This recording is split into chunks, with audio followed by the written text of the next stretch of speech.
Je, kifaa chako kinahitaji kutengenezwa? Tunatoa uchunguzi wa bure. Bila simu au safari, tunachukua kutoka mlangoni mwako na kurudisha. Kabla ya ukarabati, tunatuma bei na tunaendelea tu baada ya idhini yako. Rahisi, wazi na kitaalamu. Kiungo kiko kwenye maelezo.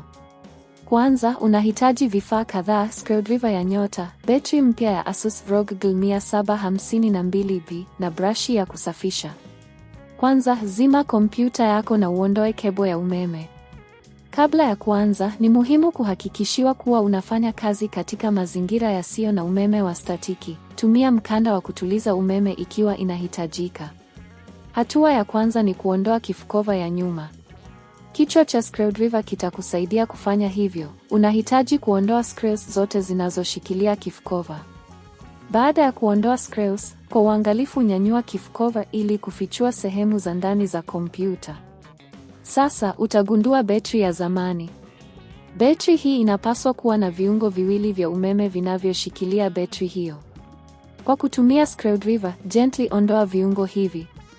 Hakikisha unakumbuka jinsi ya kuunganisha betri mpya baadaye.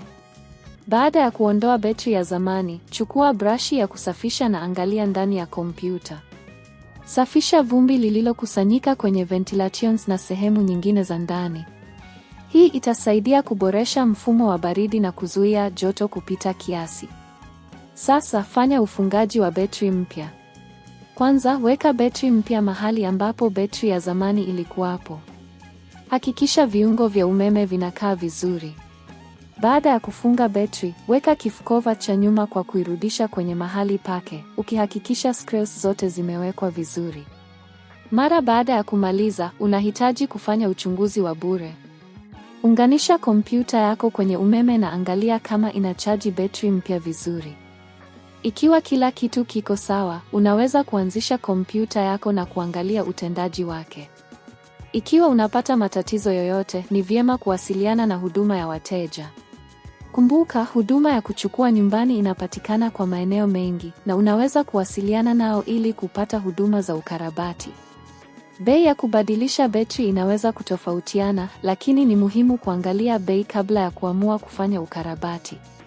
Kumbuka, kutunza kompyuta yako ni muhimu ili iweze kukaa katika hali nzuri na kufanya kazi kwa ufanisi.